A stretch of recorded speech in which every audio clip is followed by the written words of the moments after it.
রিফাত, রাব্বি আফসানা ও খাদিজা শিমুর জন্য নেদারল্যান্ড প্রবাসী আপু টাকা পাঠান। আজকেও তিনি 16,500 টাকা পাঠিয়েছেন।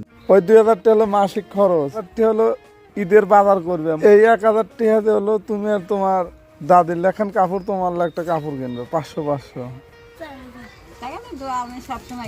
এই 4,000 আইটেমে যা লাগে কবে 1500 টাকা হলো তোমার কাপড় চোপড় আর নানির একটা কাপড় চোপড়। বাবা হারা খাদিজা সুমিদের বাড়িতে তাদের জন্য নেদারল্যান্ড প্রবাসী আপু 5,500 টাকা পাঠিয়েছেন। তার মধ্যে 2,500 টাকা মাসিক টাকা, 1,500 টাকা তাদের ঈদের দিন কেনাকাটা, পাশাপাশি 1,500 টাকা তাদের তিনজনকে পোশাক।